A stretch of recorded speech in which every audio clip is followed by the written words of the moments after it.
To some, 2013 might be seen as the year of social media. From direct messaging with friends to making videos and sharing them in just seconds, new innovations in social media are allowing us to be even more connected to each other at just the touch of our fingers. So we're going to break down all of the trends in social media of 2013 and prepare you for what you're going to need for 2014. We're joined by a panel of social media experts. We have Jason Malika from Buffalo's Social Media Club, and of course our very own Emily Lenahan, web producer for Channel 4 News. Thank you guys for being here today. It's great to be here. Thanks. Of course. And the first thing that we're talking about is kind of blew up at the beginning of 2013. We're talking about Vine. That's the social media app where you can make 6-second videos and instantly upload them and share them with your friends. I think, obviously with Vine, having Twitter as a connection has really helped them a lot. And one of the things that I've liked about it is the immediacy. And I think that's what people are wanting to see going forward is everyone wants something yesterday up there on social media. And I think Vine is really providing them to do that. Yes, exactly. It's immediate, and then also when a lot of people obviously say that Instagram video took over for it, but I don't agree. I think Vine's gonna have a lot of tricks up their sleeves. I would agree with that. I think the Vine definitely has a lot of things going on. This year, I think we'll see this will be the year of more so than last, the immediate video. And do you think that Vine can survive with Instagram video being introduced? I would think so. I mean, I would be interested to hear what you guys think too, but I think you need competition, like with any sort of business too. And I think Vine and Instagram going neck and neck, like I said, with Twitter backing Vine, that's going to help them a lot. I think that the big difference between Instagram video and Vine video is Vine video loops at the end of it. Yes, exactly. Which creates a lot of really cool, neat effects that people are using to create some comedic videos out there, where Instagram, you have to stop it and reload it. Right. Yeah, I look at Vine as sort of more unique. It has a little, it's a little different, but Instagram's strength is definitely their platform. There's more people on Instagram, but with Twitter, Vine, I don't know, I'm into Vine.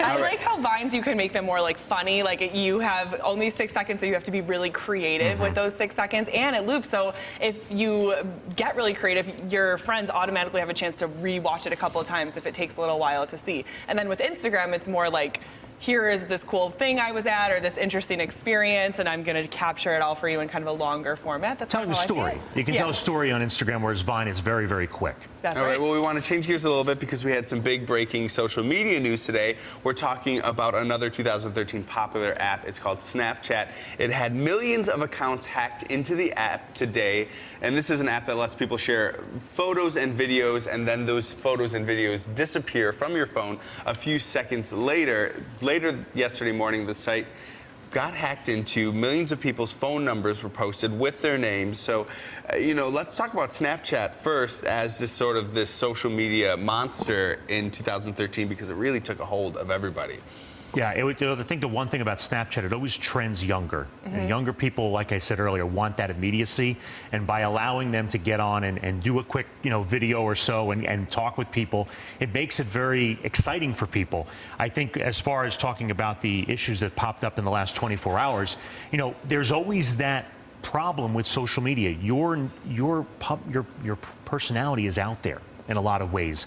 So there's always that chance of being hacked, as they say, or at least profiles being stolen or accessed. So it's all about that being kind of vigilant on social networks, whether you're on Facebook or on Snapchat. But Snapchat's definitely going to continue to regardless of the hacking, it's still going to be very, very popular this year. Do you think it will start to skew older, like we've seen with Facebook? Now an older demographic is joining that at a higher rate than younger demos? I think you're going to see a slow kind of trickle into Snapchat with the an older demographic. I think for people that are above 35 are a little less less apt to say jump into something like that.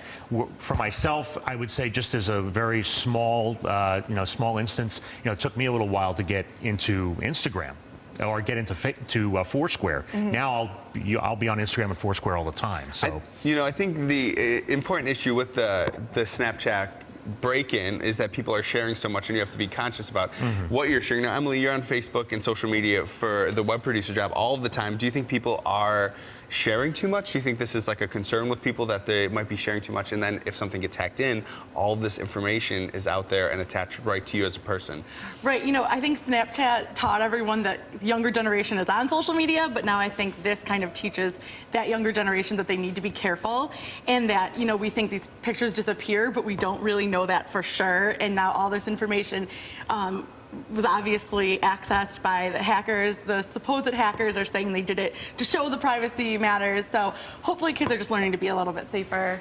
And I think that's kind of the takeaway from my point of view, at least. Yeah, no, I agree. I mean, I think that's the one thing we all want the younger generation or younger, and want parents to know too, is if your child or children are on social media, they have access. I mean, look, you can have an iPod and still be able to get Wi-Fi. So you can use all these apps and use them for free.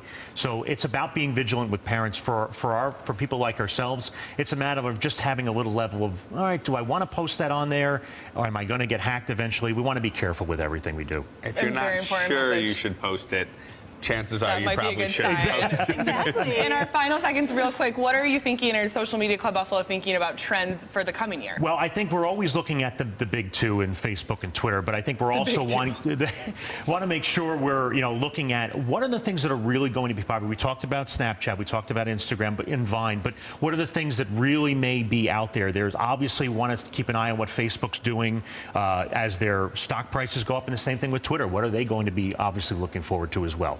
All right. All right, well, looking good, sounding good. Thank you guys for joining us. We're talking about our 2014 predictions, but we also want to spend a little time talking about our 2014 resolutions. Here's CNN's Sarah Gannon with more to sticking to your New Year's goals. Take a look.